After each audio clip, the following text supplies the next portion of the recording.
Hello, welcome to the Quicksilver Adventuring League.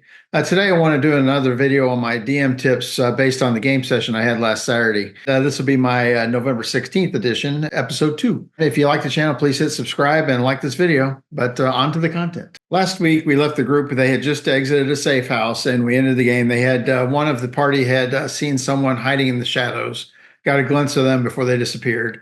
And today we started off, and the party decided to do a roundabout around the town to head back to the inn they were staying at, which was actually almost the exact opposite side of town. And they had to go at about half speed because one of the party was dressed as an older person and going at half speed to hide her identity. During the walk back, actually right near the beginning of the walk back, I had a NPC come up to the party. This person approached the party in the guise of someone that the urchins had worked for. And during the conversation, the party started getting a little questioning their motives. And the rogue in the group actually did an intimidation roll and rolled really well and intimidated the person to go get the urchins and meet them back at the inn. And once back at the inn, they go back up to the room, but they took so long, that person and the three urchins were already in their room waiting for them. The party had actually decided they were going to try to save these children from this life of servitude in town and take them with them when they left town.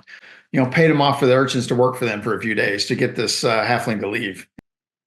What I did at this point is I wanted a challenging encounter. So instead of just going into the books and finding a stat block for 4 creatures or individuals, I actually rolled up characters. I knew what I wanted them to be, and I rolled up legitimate characters at the same level as the party, and all the way down to subclasses and everything. Like, these are playable NPCs at this point. They're on the extreme south side of town. One of their rooms face the north end of the town, and one faces south out into the essentially it's a desert setting, so it's out in just like a waste zone.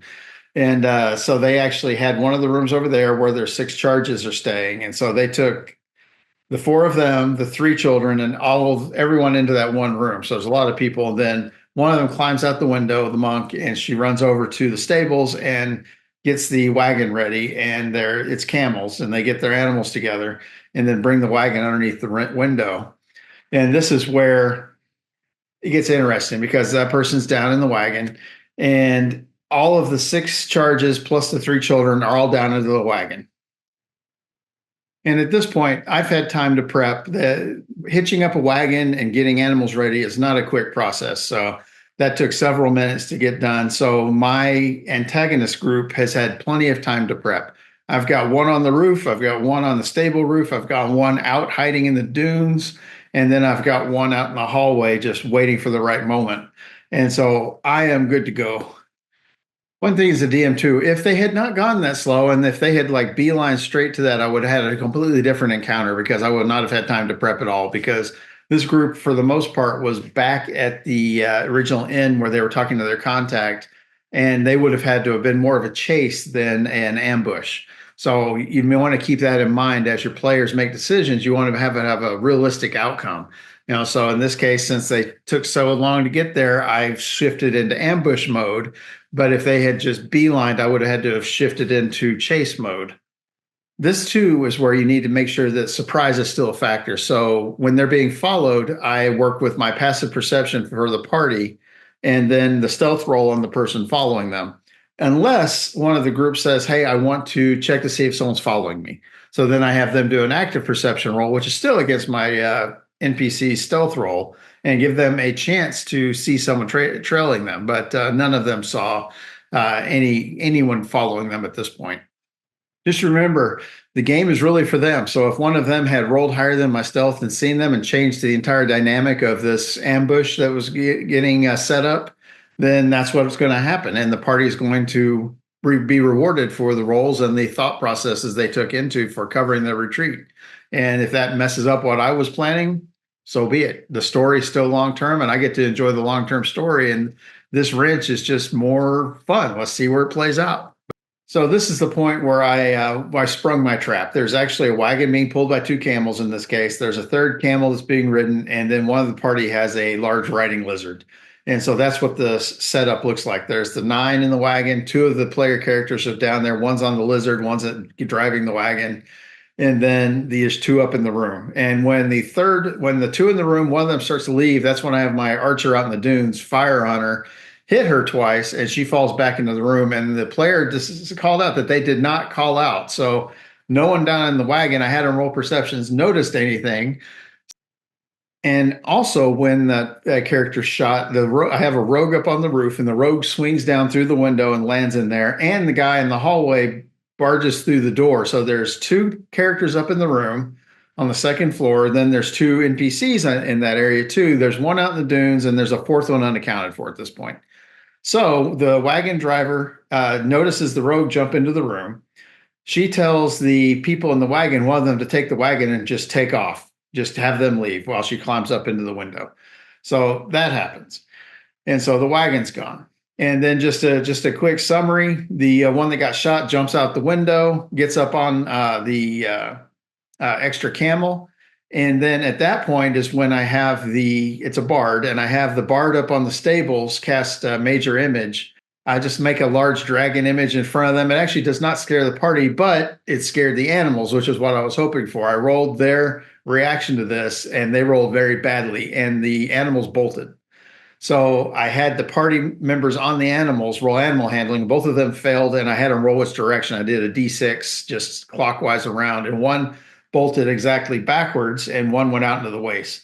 And so at that point, the one that went back towards the stables is exactly what I needed, because they're actually not after the party. This group is actually after an item that they have, which happened to be conveniently, lucky for me, happened to be on the person that is on an uncontrolled animal heading back towards the stables where the bard's hiding out. Next round, the one heading out into the dunes fails her animal handling again and continues to run full bore out there and stays on the beast, which is good, but can't get control. So this animal's hoofing it 100 feet around, just double moving for 2 rounds straight, whereas the character near the stables gets control, starts heading back, and that's when I have the archer out in the dunes hit the camel and down it. That character falls off, and the bard casts Hold Person and freezes her, and then comes down off of the stables, grabs the item off of that person, and then Misty steps away.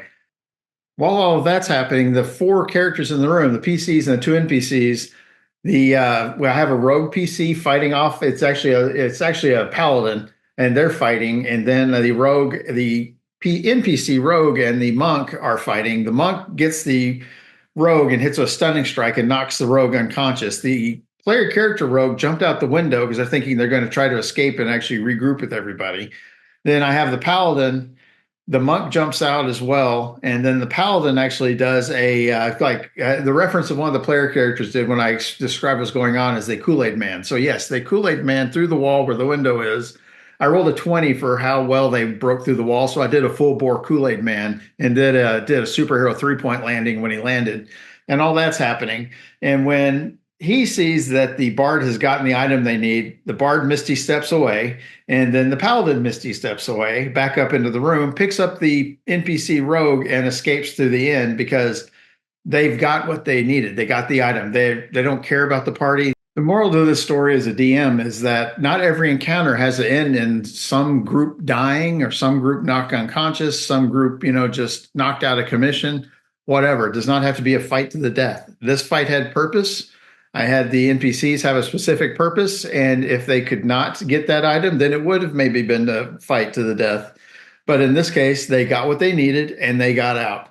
And that's it. End of initiative order, done, and the combat is over.